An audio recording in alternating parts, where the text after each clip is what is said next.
วัสดีครับအားလုံးပဲမင်္ဂလာပါခန္ဓာကိုယ်စိတ်ပိုင်းတွေရဲ့နောက်ဆုံးသင်ခန်းစာလေးဖြစ်ပါတယ်အရင်သင်ခန်းစာမှာတော့ကျွန်တော်တို့ဘယ်နဲ့ညာနဲ့နေရာမှာအဆုံးသတ်ထားရเนาะအဲ့တော့ဘယ်ကိုဆိုင်ညာကိုခွာကျွန်တော်တို့နောက်ကျောတို့ပြောချင်တယ်ဆိုရင်หลังကျွန်တော်ရင်ဘတ်ဆိုလို့ရှိရင်หน้าอกပြီးတော့ခါဆိုလို့ရှိရင်เอวကျွန်တော်တို့ခန္ဓာကိုယ်ရဲ့အရေးပြားကိုပြောချင်တယ်ဆိုရင်ผิวหนังသွေးကိုเลือด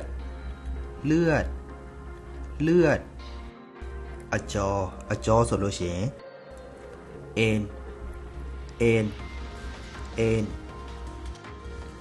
ဒီကျော်ကကြတော့သွေးကျော်ကိုပြောတာမဟုတ်ဘူးเนาะလက်တွေ6တွေကိုယ်နိုင်ဆန်နိုင်တဲ့အကျော်ကိုပြောတာဖြစ်တယ်เนาะကျွန်တော်တို့သွေးကျော်ကိုပြောချင်တယ်ဆိုရင်တော့เส้นเลือดအသေးကိုตับ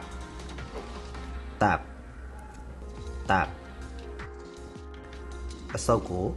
ปอดနှလုံးဆိုလို့ရှိရင်หัวใจ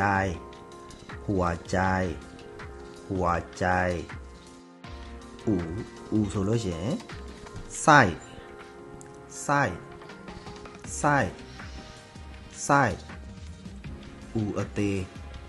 อูတက်ไส้ตึง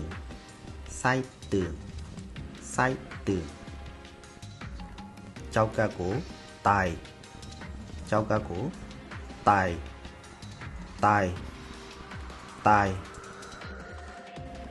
ချက်ကိုစဒူ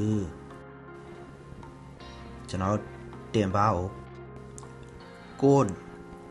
ကွန်းစလုံးရေးထားတဲ့နေရာမှာတော့ကျွန်တော်မြန်မာလိုရောထိုင်းလိုရော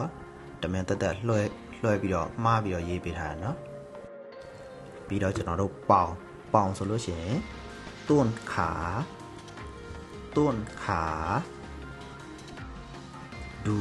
ဒူဆိုလို့ရှိရင်เข่า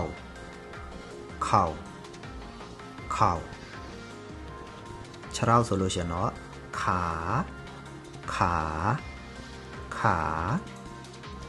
ကျွန်တော်တို့ခြေထောက်ကဒီ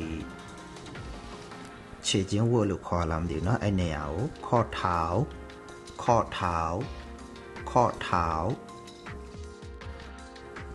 ခြေပုံနေရာကိုหลังเท้า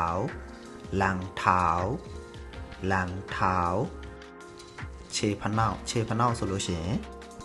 ส้นเท้า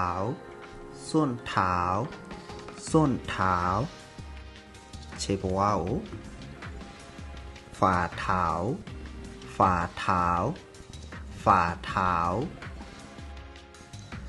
တစုံတရာအကျိုးရှိမယ်လို့မျှော်လင့်ပါတယ်နောက်ထပ်သင်ခန်းစာတွေမှာလည်းပြန်လည်ဆုံတွေ့ကြပါသေးတယ်